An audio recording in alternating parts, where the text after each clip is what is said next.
Hello, my friends, and welcome back. Thank you very much for being with me again today. Well, a little bit veiled or direct, depending on my mood. I told you that there are three lucky winners from the Ukraine war. At least three, the main ones, and one is obviously the military-industrial complex, if you want, and together with how do you call those arm manufacturing companies? The guys who make weapons and then they provide donations for people who run for office. Yeah, those were the lucky ones. One. The second one are the energy sector, the ones with energy, with oil and gas.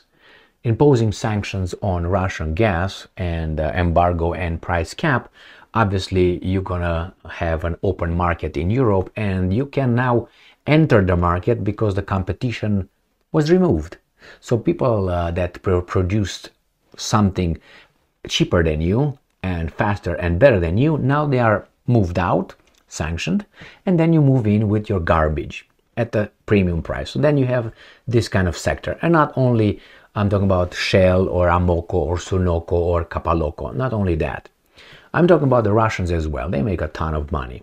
But that's the Russians. And then the third one is the financial sector. These are the banks, the international banks, that we don't know their name. I mean, we know the International Monetary Fund, or we know the World Bank. But these are just the facade. We don't know the rest. There's many others, but it's bigger than these guys. We don't know who they are. And countries are indebted to these faceless, nameless for us, banks that we don't know. We don't know both. We know that all countries on this planet, maybe with the exception of about 3 or 4, that's not good, are indebted to something. And we don't know to whom exactly. And who are those guys? Anyway, so that's I'm going to talk about the financial sector. Because why? Zelensky, that weasel, showed up in the United States of America supposedly to ask the US Senate for money. That was the whole goal. Biden is for it. Zelensky, Stein, Blinken is for it. Yellen, Zelensky, Stein, Yellen is for it. And finance minister, or how you want to call it here, but she's a clueless. She's clueless. I saw her interviewed or asked a few questions by a senator in a hearing yesterday. I was like, holy moly, she doesn't know shit.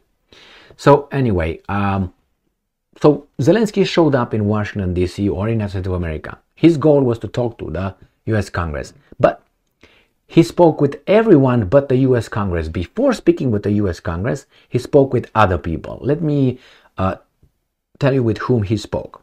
First meeting that he had was with the military-industrial complex, which was, what's his name, Austin and Brown, the chief of staff and the defense secretary of the. So he spoke with the first branch. Then what did he do next?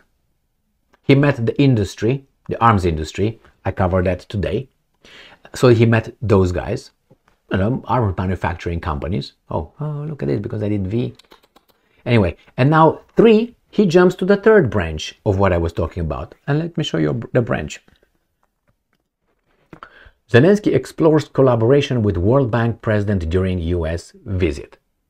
So he came for the Senate, but he spoke with the military-industrial complex. He spoke with manufacturers, with the arms manufacturing companies. Now he spoke with the banks. The next one is going to be with what? With Chevron. That's what he needs. But I will put the energy, he's going to be talking to the energy if they didn't speak already. But I don't think they really need energy over there. Europe needs energy. So Ukraine doesn't need energy. They have enough over there. So that's not, Europe needs energy. Europe is the one that plays sanctions. So it's clear that he wants the World Bank money, he wants the weapons, manufacturing companies, and the military-industrial complex. And and after he spoke with all these guys, he went today in front of the Senate and he give them some guilt over there. He said, because of you, thank you very much for helping us, but you didn't do enough for me. And you need to give us more, because every person that dies over there is because of you. Basically, that's what he said. And everybody was like, some of them were like seals, you know, and some not. He went to the White House after that, saw that guy who was resuscitated for the 15 minutes, you know, time. That's how Biden functions. About 15 minutes. Those 15 minutes, they resuscitate him, stick some suppositories in his ass with certain things, put him in his nostrils. That's why he speaks like this always. Okay, he's got certain injections, he's got some pads all over, and he's, I think, stiffed somehow to stay like this. And when he walks, he's like a zombie. Ooh. All right, so this is Biden.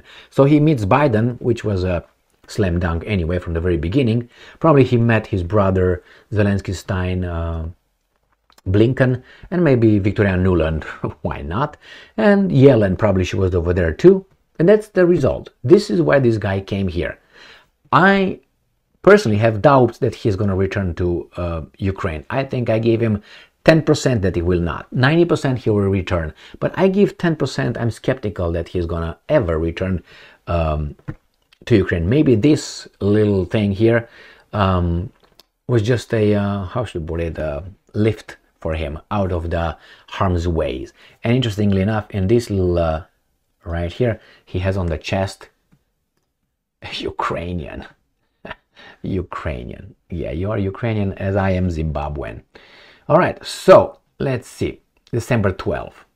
Ukrainian, there you go, you have to say it over and over, spoke with World Bank President Ajay Banga during his visit to the United States, aiming to strengthen their partnership for the transformation of Ukraine, the present officer reported.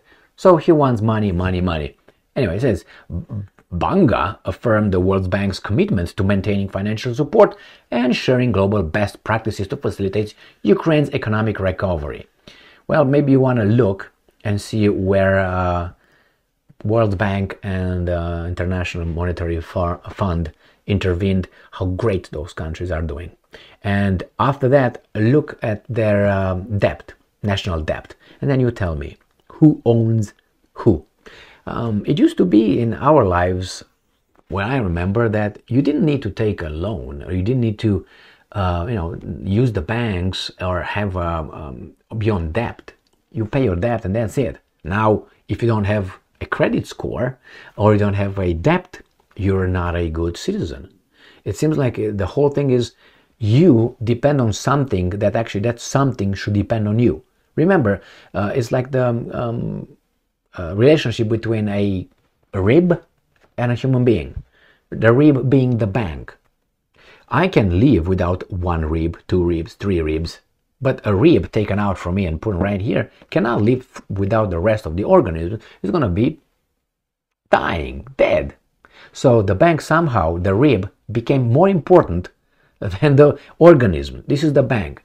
A bank was created by humans and with the businesses. They were just to help. Nowadays, the other way around. It's like we cannot live without a bank, where it should be the other way around. A bank should not live without us. Because if we say, okay, you know what, we're not going to use the banks die. The other way around, I mean, without the banks, we can still live just fine. The banks without people will be dead. So you see which one precedes who, who's more important, who has more value. Obviously, we have more value than a bank. The country has more value than a bank. And somehow the things are upside down. And they know it, and they keep doing it. And they try to convince us that without investment and loans, we can't survive. We can't. Without it, we can't. Yeah, they help. But when you cross that boundary, that little line, the Rubicon, you can't come back. And it seems we can't. What are you going to do? Round them up overnight? You can't do that. But then what? If you continue doing the same garbage, what's the point? Because they know who they are. I mean, yeah. And they try to instill this since childhood, that we should revere the banks and get loans. And if without having, if you want to have a good credit score, you have to have loans.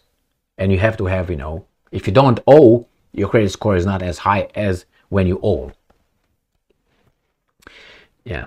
All right. Well, this is it. Zelensky hits this one. I'm waiting to see what's next. What's next? If he goes back to Ukraine, that's one thing that I'm, as I said, 10% skeptical. Military, Army. Remember, those were bureaucrats. There was a department. All right, it was not the presidency. It was just a department. Bureaucrats, not voted in the office. The other one went and met the business interest, the arms manufacturing companies. Then he meets the finance, and then he's gonna he met the Senate over there, unimportant, because and then he met, I think, the Biden, and then what's next?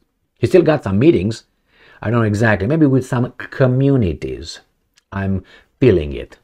I don't know if he's going to expose it like straight.